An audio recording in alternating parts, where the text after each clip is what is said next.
Mateus capítulo 26 e versos do 69 ao 73, e a palavra de Deus diz assim: Ora, estava Pedro assentado fora do pátio, e aproximando-se uma criada, lhe disse: Também tu estavas com Jesus, o Galileu. Ele, porém, o negou diante de todos, dizendo: Não sei o que dizes. E saindo para o alpendre, foi ele visto por outra criada, a qual disse aos que ali estavam: Este também estava com Jesus, o Nazareno. E ele negou outra vez, com juramento: Não conheço tal homem. Logo depois, aproximando-se os que ali estavam, disseram a Pedro: Verdadeiramente és também um deles, porque o teu modo de falar o denuncia. Então começou ele a praguejar e a jurar: Não conheço esse homem. E imediatamente cantou o galo. Então Pedro se lembrou da palavra que Jesus lhe dissera: Antes que o galo cante, tu me negarás 3 vezes. E saindo dali, chorou amargamente. Quem já conhecia esse texto? É bem conhecido, né? A mensagem de hoje, se é possível colocar um tema nessa mensagem, se chama Até que seja impossível negar. Irmãos, eu quero que vocês imaginem essa cena. Pedro descobriu, percebeu, estava lá quando Jesus foi entregue para ser julgado, para ser condenado. E aí o seu mestre foi levado. Ele já sabe para onde, mas ele está pensando: o que será que eu faço? Será que eu vou atrás? Será que eu fico aqui? O que será que eu faço? Que medo! Se vão me prender também, será que vão me prender? Então imagina lá, Pedrão, junto talvez com outros discípulos, sentado ao redor de uma fogueira, aquecendo as suas mãos ali e pensando: o que eu faço? Será que eu vou atrás do meu mestre? O fogo aquecendo as suas mãos, mas o seu coração estava gelado. Seu mestre foi preso. O mestre está sendo julgado. E a multidão hostil. E Pedro pensa: preciso ir atrás. Eu preciso saber o que está acontecendo. Eu preciso de alguma forma, quem sabe, talvez até salvar o meu mestre. Porque Pedro, vocês se lembram, até cortou a orelha do soldado Malco, tentando salvar Jesus naquele momento, né? Então ele foi atrás. E a multidão lá, gritando, a multidão insinuando para que Jesus fosse crucificado, fosse preso, fosse morto. E Pedro se adentra aquela multidão. Vocês vão lembrar disso, ele estava tentando se esconder ali, né? Tentando desaparecer, tentando se misturar, passar despercebido. E aí alguém diz assim: Ei, você! E ele olha, e a pessoa diz: Você estava com ele. E ele diz assim: Opa, eu não, você está me confundindo, não sou eu. E ele passa despercebido naquele primeiro momento. Alguém percebe, ele consegue enganar. Passa mais um pouquinho, uma outra pessoa: Ô, pessoal, aqui ó, tem alguém que é discípulo desse Jesus aí. E Pedro mais uma vez diz o quê? Não, você está enganada. E a palavra de Deus diz que ele fez isso até com juramento. Você está enganada. Mais uma vez ele foge, vai se escondendo, vai se esgueirando, passando pelas pessoas por ali. E uma outra pessoa insiste, mas faz uma observação diferente, que muda tudo. Essa pessoa diz: Certamente você é um deles, porque o seu modo de falar o denuncia. E essa pessoa agora levou essa situação para um outro nível. Porque agora, nessa cena impressionante, Pedro está tentando negar a Jesus. Mas tem algo nele que continua apontando para Jesus. Não é crachá, não é nome, não é currículo. Ele tenta esconder, mas a convivência o entrega. Ele viveu demais com Jesus, ele se aproximou demais do mestre. Não dava mais para negar. Ele tenta, mas a semelhança denuncia. Para a gente iniciar nossa palavra essa noite, hoje eu quero te fazer uma pergunta. Existe algo em nós que lembra Jesus?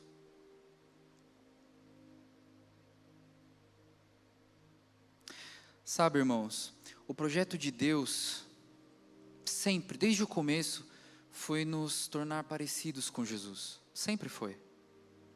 Às vezes a gente pensa que a salvação ela termina no perdão, ela termina na restauração, termina no momento em que você pensa, pronto, agora eu estou salvo. Se acontecer algo comigo hoje, vou morar no céu com Jesus. Mas o perdão é apenas o começo. Nós lemos em Romanos capítulo 8 e verso 29, dizendo, porque os que antes conheceu, também os predestinou para serem conforme a imagem de seu Filho. O alvo de Deus não é apenas mudar o nosso endereço eterno, mas é mudar a nossa identidade aqui, enquanto nós estamos aqui.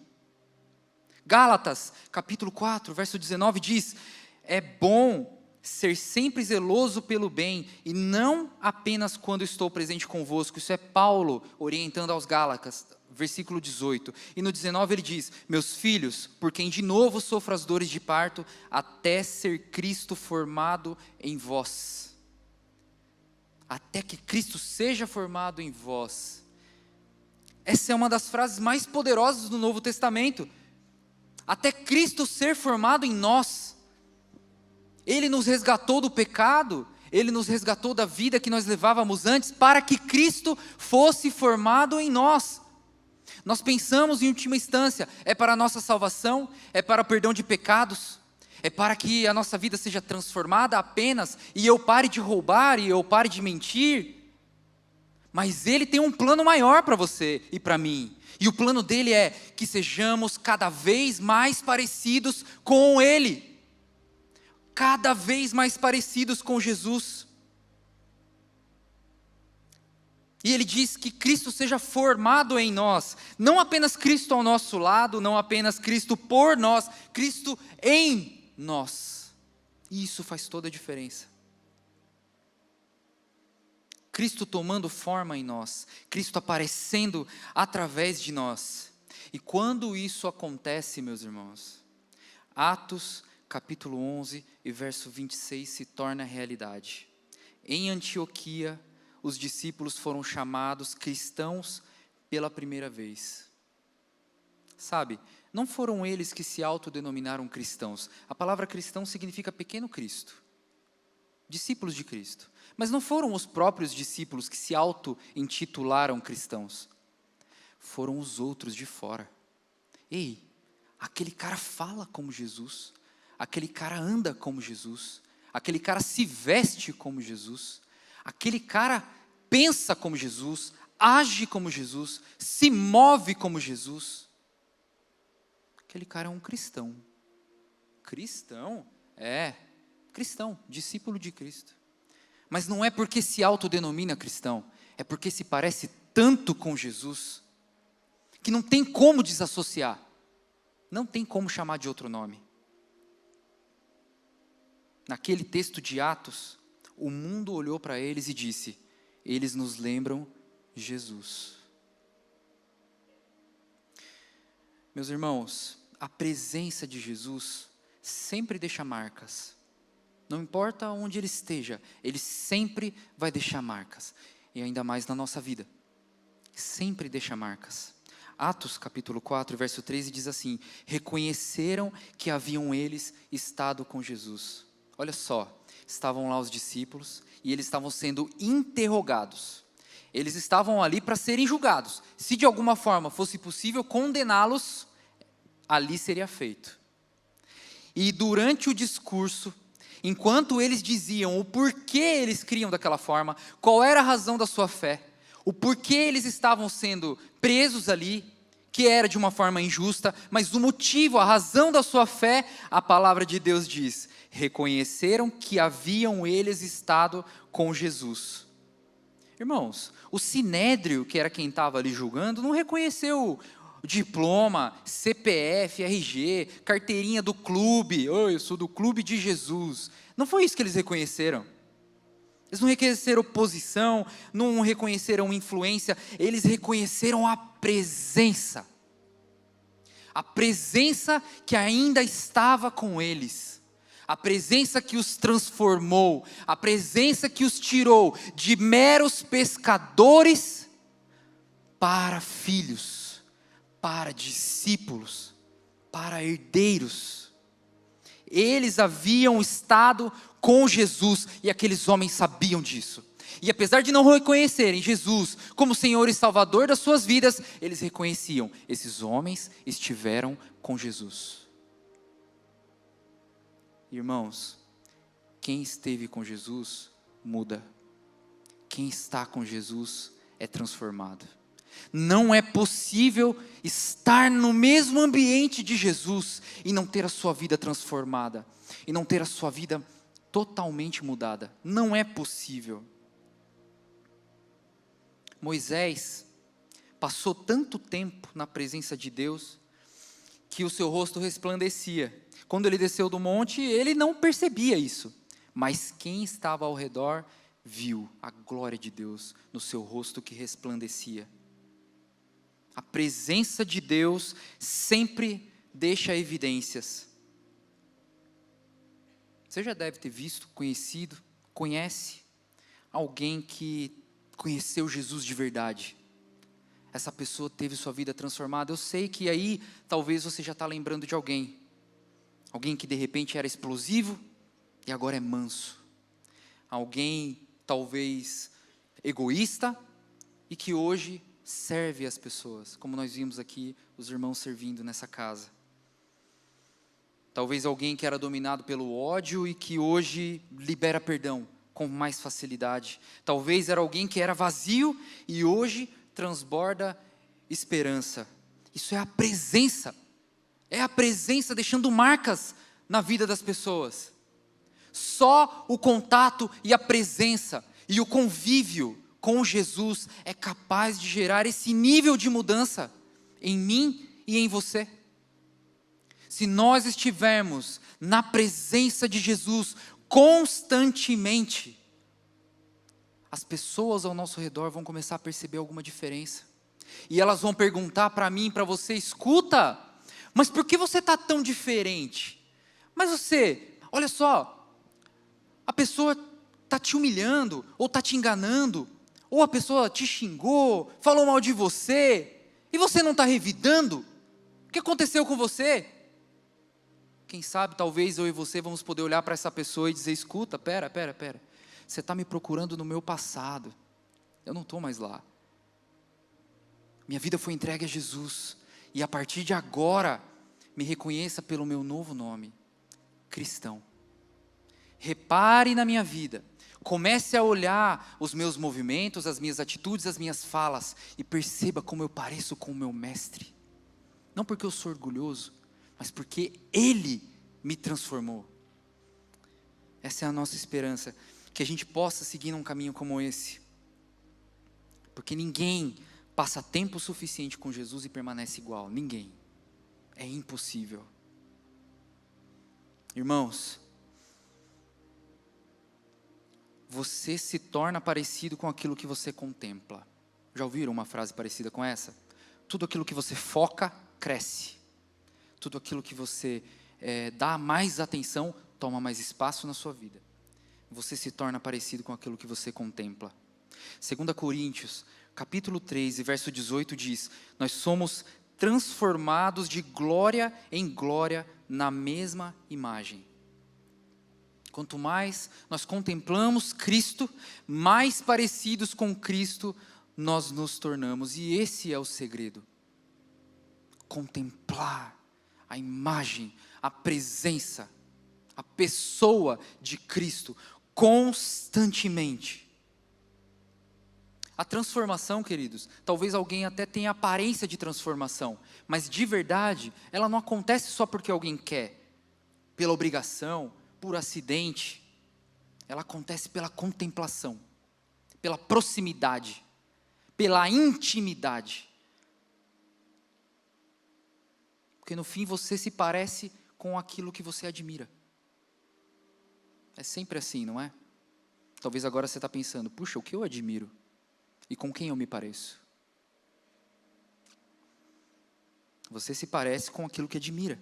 Você se parece com aquilo que você segue. Você se parece com aquilo que você contempla. É sempre assim.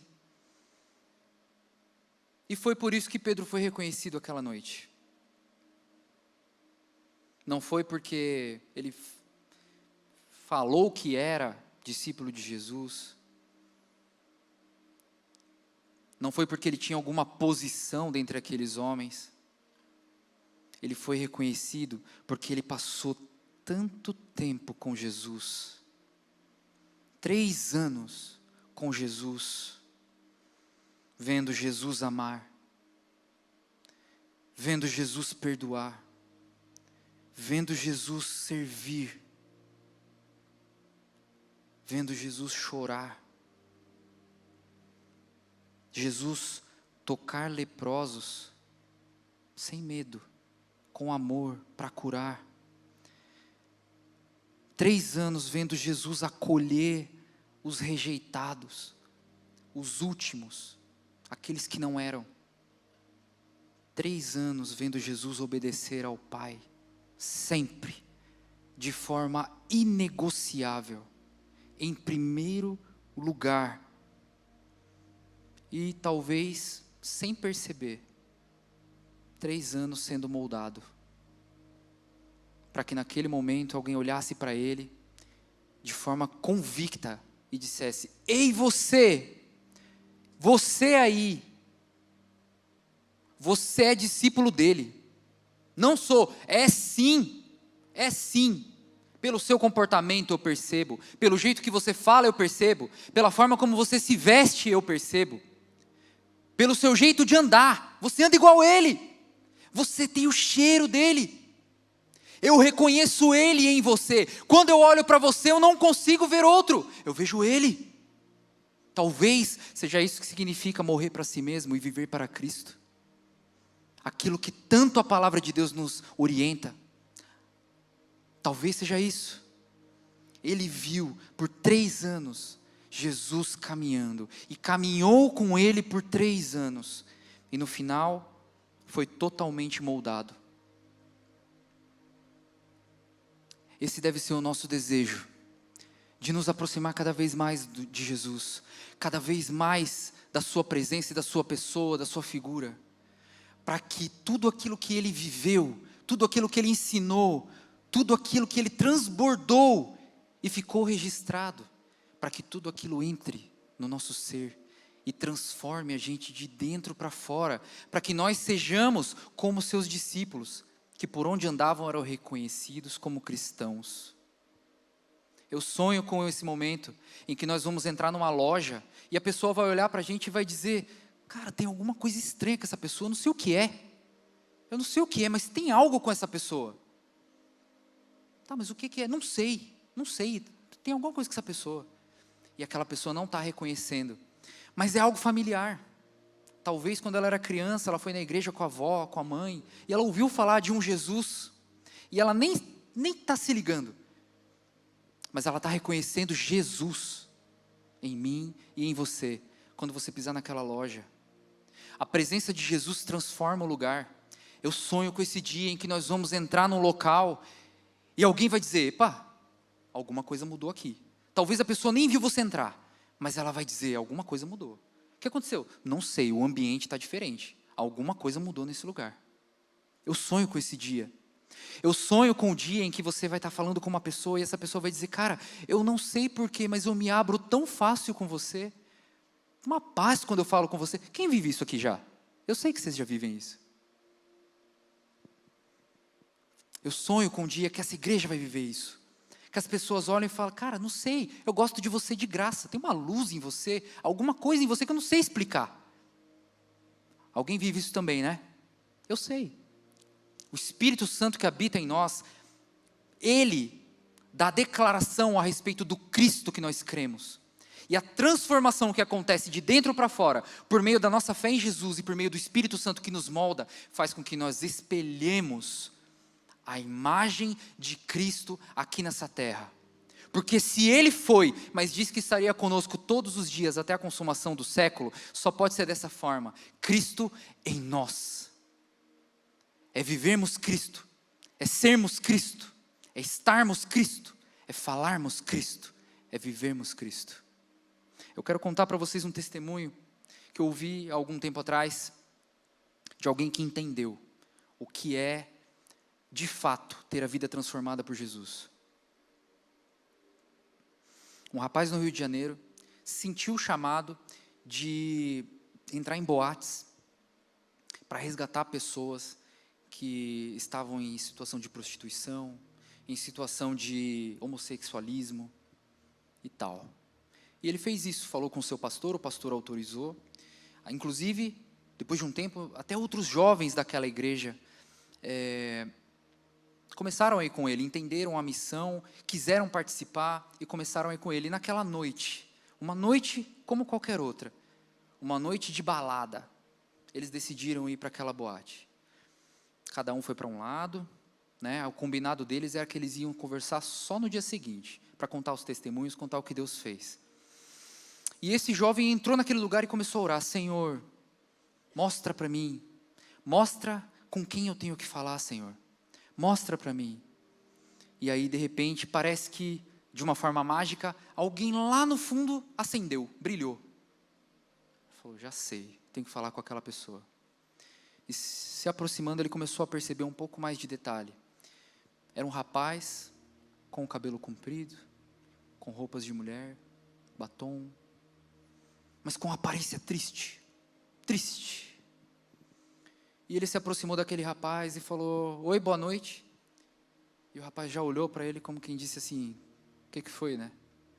Ele falou: posso falar com você um pouquinho? Ele falou: olha, eu não faço programa, se é isso que você está pensando, eu estou aqui só me divertindo. Aí ele falou: não, só queria conversar um pouquinho com você. Desde lá do outro lado eu estava te observando, e Deus me disse que você já foi da igreja, é verdade? Aí o rapaz já tomou um susto. Falou: mas quem é você? De onde que você é? Não importa, eu queria só conversar um pouquinho com você sobre Deus, eu posso um pouquinho? Aí ele: moço, só se for rápido. Ele falou: não, é rapidinho. É verdade que você já foi da igreja? Sim, já fui da igreja durante um tempo. E o que aconteceu? Eu saí de lá porque eu tive uma discussão com alguém lá dentro. E eu estava certo. E o pastor, a liderança, não me ouviu. Deu atenção para outra pessoa. E eu fiquei tão triste com aquilo, porque eu fui injustiçado e eu saí da igreja. E aí o tempo foi passando, eu fui me afastando de Deus. E aí eu comecei a ter outras experiências com outras pessoas. E a vida foi me levando para esse caminho, até que eu cheguei aqui nesse lugar. Aí ele falou: e você é feliz? Aí ele falou: não sou feliz. Não tem um dia que eu não pense em como eu era feliz quando eu estava na presença de Deus, na igreja. Mas eu não sei mais como voltar.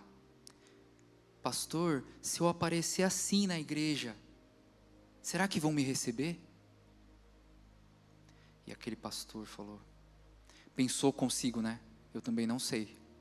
Eu gostaria de dizer que sim, com a boca cheia, a igreja vai te receber, vai como você está, mas naquele momento eu não pude dizer isso. Então eu disse: eu estarei lá para te receber, e eu vou te receber bem. Foi isso que ele fez. E ele falou: olha, Deus está me dizendo que tem algo com você nessa noite. Eu não sei ainda o que é, mas eu sinto forte de dizer para você: vamos à igreja comigo. Aí ele falou: mas agora? Já é meia-noite, 1h da manhã. Ele falou: sim, agora, vamos à igreja comigo agora. Mas pastor, não tem igreja aberta agora. Ele falou: não importa, você vai à igreja comigo agora, vamos comigo. E ele ficou pensativo e tal, e enquanto aquele jovem pensava, o pastor começou a orar: Senhor, e agora eu vou levar para qual lugar? Porque realmente está tudo fechado, só se eu ligar para o pastor para pegar a chave, para ir no seu... E começou a pensar em um monte de coisa. Quando Deus o lembrou, na hora do almoço, estava dirigindo seu carro, indo para a igreja, tocou na rádio que uma igreja próxima lá do local onde eles estavam, estaria fazendo vigília naquela noite. Então naquele momento ele se lembrou que havia uma vigília, uma igreja provavelmente estaria aberta, e que ele poderia levar aquele rapaz junto com ele. Então ele disse: Deus já me mostrou onde que eu tenho que te levar. Aí o rapaz: ué, assim? Assim, vamos comigo. Não, mas não sei o quê. ele disse que pegou na mão do rapaz, pense a cena, tá? E foi levando para fora. Vamos lá, você vai comigo, você vai comigo, você vai comigo, você vai comigo. Quando chegou na porta, a dona da boate: você está levando mais um da minha boate? Desse jeito eu vou fechar a boate. Aí ele falou: moça, me perdoa, eu não estou aqui para estragar o seu negócio, eu não quero desfazer o seu negócio, eu estou aqui pelas vidas das pessoas. Ela falou: não precisa falar, eu estou brincando com você. Se o meu filho tivesse na condição desses rapazes que vêm na minha boate hoje, eu estaria chorando de alegria agora por ter alguém tentando resgatar. Então assim, eu estava brincando. O que eu queria dizer mesmo para você é o seguinte: de hoje em diante, você e aqueles que vêm junto com você para evangelizar dentro da minha boate, não pagam mais a entrada, tá? Vocês estão liberados e podem entrar de graça. E ele falou: glória a Deus. É Deus confirmando e dando mais uma vitória. Saiu com o rapaz, chamou o Uber, veio o Uber. O Uber, ele falou que devia ser crente, porque na hora que ele olhou no retrovisor e viu o rapaz todo montado daquele jeito, ele falou: epa, que é isso aí, né? E olhando para ele como pastor, e ele falando de Jesus. E aí o cara disse que ficou olhando o tempo inteiro, no caminho todo, no retrovisor, sei lá, preocupado. Até que parou na frente da igreja. E ele: pastor, ninguém vai receber nessa igreja, pastor, eu não vou poder entrar. Eles não vão me deixar entrar, pastor. Ele falou: vão sim, vão sim. Pegou ele pela mão novamente, chegou na porta da igreja, o obreiro que estava lá na porta da igreja: pois não? Ele falou assim: meu irmão, eu trouxe uma alma perdida de volta para a casa do Pai, posso entrar? Aí ele falou: a porta está aberta, entra. E aí entraram aqueles dois. Irmãos, agora eu quero que vocês imaginem a cena. Ele entrou naquela igreja, estava num momento de clamor e oração. Naquele horário já não tinha quase jovens, só tinha as senhorinhas do coque, e elas estavam ajoelhadas lá na frente, orando, clamando, clamando, clamando. Esse homem entra na igreja junto com aquele rapaz. Na hora que ele pisa o pé dentro da igreja, o Espírito Santo fala com ele assim, de uma forma assim quase irresistível: vai lá e chama aquela mulher. Então ele foi com autoridade, revestido da autoridade do Senhor, chegou lá na frente, chamou, aquela mulher tocou no ombro dela. Quando ela se virou, ele conta que foi tomado pelo Espírito Santo e disse: mulher, venha comigo, tenho algo de Deus para você. Pegou na mão dela, puxou ela até lá atrás, onde estava o rapaz. Eu sou o Senhor que ouve a sua oração, pois que nessa madrugada tu oravas, e eu ouvi a tua oração. Ao meio-dia tu estavas no seu carro dirigindo, quando tocou a propaganda desta vigília, e eu fui aquele que te chamou a atenção para isso, e toquei no seu coração: venha para esta vigília. E você acordou às 11 horas da noite, e hoje você está aqui, e não é à toa, porque eu, o Senhor, ouço a sua oração, e para que acredites que eu, o Senhor, ouço a sua oração, e ouvi a sua oração às 4 horas da manhã, eu te ouvi, quando clamou pela vida do seu filho, que estava perdido, e já fazia anos que você não via. Eis aqui o teu filho, que eu trouxe para a sua casa. E aquele jovem se encontrou com a sua mãe depois de anos, perdido, mas foi achado, abandonado, mas foi encontrado, porque o Jesus que eu creio, e o Jesus que você crê, é o Jesus que encontra os perdidos, os abandonados, os segundos, os deixados de lado, aqueles que não são, e transforma naqueles que são. Foi isso que Ele fez com a minha vida, foi isso que Ele fez com a sua vida. E é isso que Ele quer fazer nessa noite, lá no seu trabalho, lá na sua faculdade, no seu colégio, aonde quer que você esteja. E Ele vai fazer isso como? Ele vai fazer isso por meio da sua vida. Ele vai fazer isso por meio de um coração que se deixa usar pelo Senhor. Ele vai fazer isso por alguém que diga: eis-me aqui, basta isso, eis-me aqui, é só isso que Ele precisa, usa-me, Senhor, é só isso que Ele precisa, é só isso. Irmãos, Pedro, naquele momento estava tentando esconder Jesus, mas já não dava. Jesus já estava aparecendo nele de uma forma que não tinha mais como negar. E essa frase me confronta, irmãos, porque muitos tentam mostrar Jesus sem conviver com Ele, e Pedro está fazendo o contrário. Pedro está tentando esconder, e mesmo assim ele não consegue. A presença de Jesus está impregnada nele, não tem mais como voltar atrás, já não tem mais como esconder. O jeito de falar denunciava, o jeito de agir denunciava, a história dele denunciava, a convivência denunciava, a transformação denunciava. Irmãos, eu sonho com uma igreja que não seja conhecida, reconhecida apenas por causa dos cultos, por causa do louvor que é maravilhoso, mas pela semelhança com Cristo, em todas as áreas da sua vida, desde a recepção, desde o estacionamento até a maior autoridade,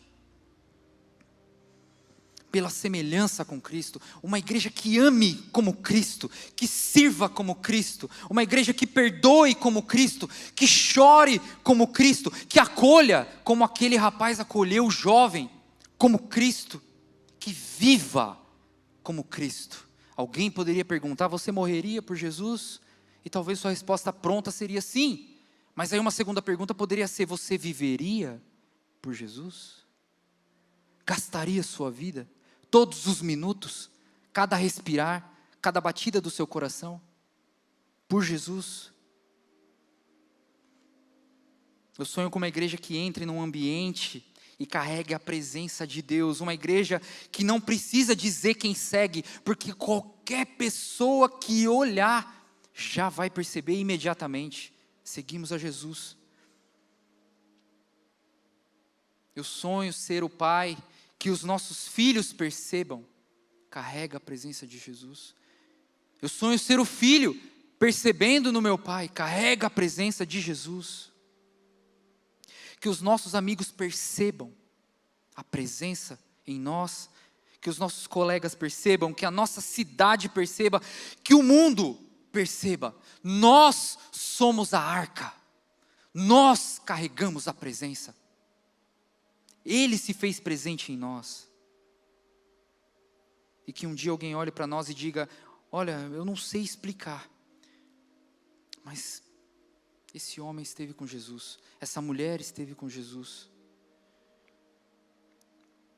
E aí você possa dizer: sim, houve um tempo em que eu era uma pessoa, então eu encontrei Cristo, e depois desse encontro, meu jeito mudou, as minhas prioridades mudaram, o meu coração mudou, a minha identidade mudou, até que se tornou impossível negar. É impossível negar quem me salvou, é impossível negar quem me transformou, é impossível negar com quem eu tenho andado. Porque quem permanece com Jesus por tempo suficiente, acaba se parecendo com Ele de uma forma que é impossível negar.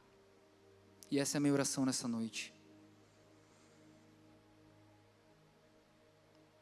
Se você tem esse desejo no seu coração, assim como eu, de sermos tão parecidos com Jesus, por meio da convivência, por meio da presença dEle, que seja impossível negar. Sabe, se alguém pedisse evidências para provar que você é cristão, que você é um discípulo de Jesus, será que essa pessoa encontraria prova suficiente para te condenar? Eu ouvi essa frase esses dias e é bem forte, né? Eu vou repetir. Se alguém estivesse procurando evidências de que você serve e segue a Jesus, e vasculhasse a sua vida, esse alguém encontraria evidências suficientes para te condenar? Com base nessa pergunta e nessa reflexão, e também nesse desejo ardente de se parecer com Jesus, de ser como Jesus é, andar como Ele anda, falar como Ele fala, agir como Ele age, pensar como Ele pensa, eu quero fazer um convite a vocês. Se vocês têm esse mesmo desejo que eu e querem se parecer mais com Jesus, vem até aqui à frente. Eu sou o primeiro. Eu quero me parecer com Jesus. Eu quero ser como Ele. Eu quero ter a minha vida transformada. Chega de ser morno. Eu quero estar completamente na sua presença, a ponto que as pessoas não consigam mais diferenciar quem é o Daniel e quem é Jesus, porque é Ele quem é aquele que brilha quando eu falo, Ele quem é aquele que aparece quando eu ajo. Essa é uma noite de decisão, essa é uma noite de transformação, é uma noite de compromisso. Vocês sabem, a gente traz uma mensagem aqui, mas antes de trazer para vocês, essa palavra me confrontou. E eu vou dizer para vocês, tem pelo menos uns 4 meses que essa palavra está me confrontando. Eu sei o que vocês estão pensando, como vocês estão se sentindo. Eu também estou assim, mas eu creio, em nome de Jesus, que hoje há algo mais de Jesus para as nossas vidas. Ele quer nos transformar, Ele quer fazer com que a gente seja cada vez mais parecido com Ele, é interesse dEle também. Eu sei que você quer isso, mas Ele quer também, é interesse dEle. Enquanto você está aqui, eu vou pedir para o Ministério de Louvor que cante uma canção,